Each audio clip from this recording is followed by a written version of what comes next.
we're back. We're back at the lake. So last time the ice was really sketchy. There was bumps everywhere, really sketchy to try and back it in. Today it seems okay. I haven't gotten out on it, but it tends to kind of warm up over the day and then freeze overnight. So it kind of melts away some of the snow, but hopefully it's not going to be as bumpy as last time.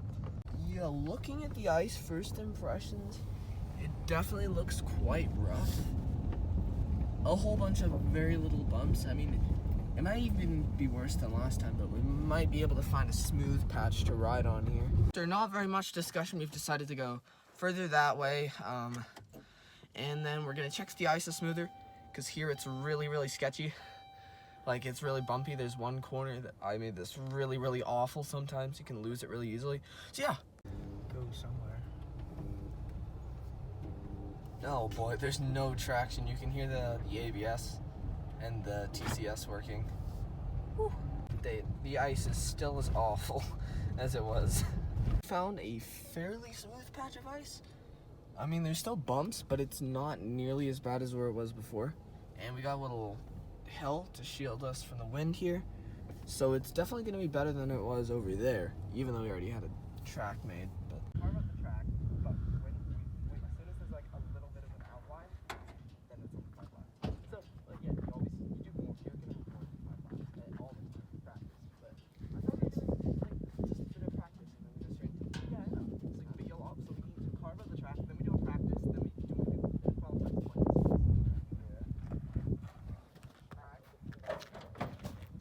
my gear on now. It's a bit cramped in here. Like, there's not too much room to actually get into your stuff, but there's kind of a technique to it that I've learned. Most of my stuff on, just my helmet and stuff to go. The bike actually wouldn't start for a little while, and I was really scared because it's done it before where it just doesn't start. Like, for the whole day, we had to use one of the like, it was really weird. And then something got stuck in the carburetor. I don't know what it was. But yeah.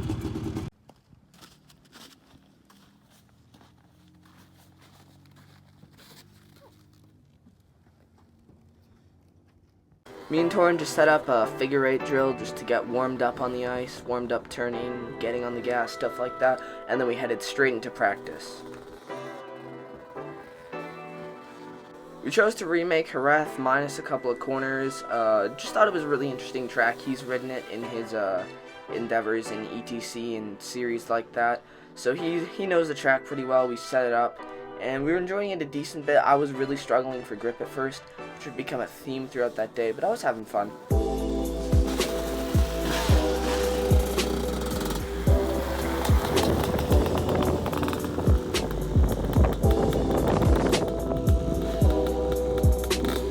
How about we do some 3-lapper motos?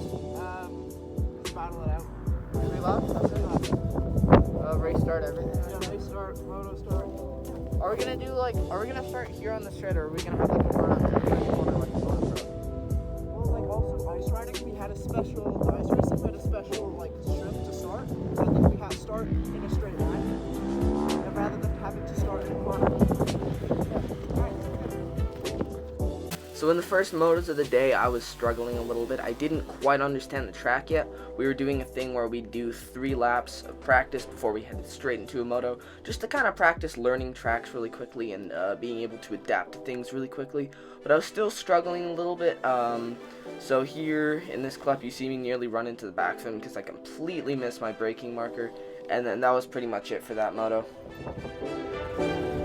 On a fast turn, full gas. And then when you let off, don't let off all the way, let off half throttle. So your engine's still pushing a little bit, but not as much, just so you can make the turn. Otherwise, you're gonna go way wide. And then you go full. So on a tight turn, it's still technically on-off. None of the messing around, but you go off, on. But the off isn't all the way off. It's like mid-throttle, you know what I mean? So yeah, then we took a break, just had some food. After the break, we headed straight back into some practice, and this is where I was kind of really starting to discover the real lack of rear grip for me. I was really struggling with some of the faster corners, like getting on the gas quick enough, because a lot of the time I would just end up with wheel spin. After that, we did some more motos.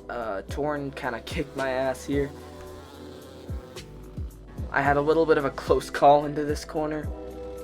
I did some more solo practice, especially into these few corners, just practicing on really pushing the bike down, because I was struggling with that too.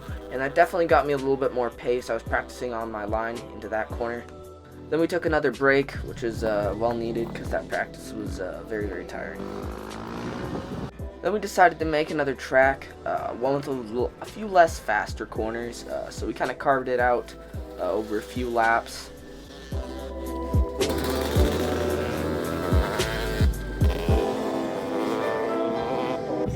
Motos, I think you should. I think motos, but it feels not Well, why don't we do like a lap time? Yeah. And then a start gap, something like that.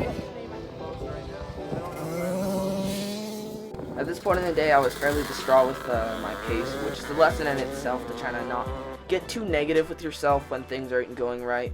But eventually we got over that. I did crash and hurt my knee a little bit, which made me really want to quit for the day. But we went straight back at it, and we got into some motos later in the day.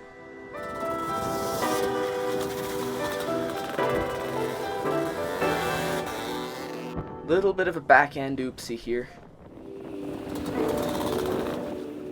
So I did a little bit more practice, and then we started running out of energy and time for the day, so we just did some last motos for the day, and they were a blast.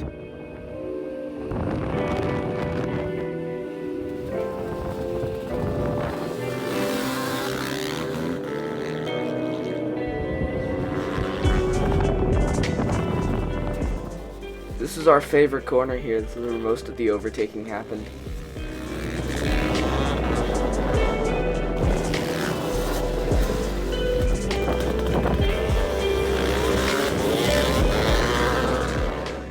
Motos were a really good way to end a day where I learned a lot of lessons about really the mental aspect of racing. And I'm really, really happy to have trained with Torin. He's been an absolutely amazing mentor, and I wish him the absolute best in the Junior GP Cup.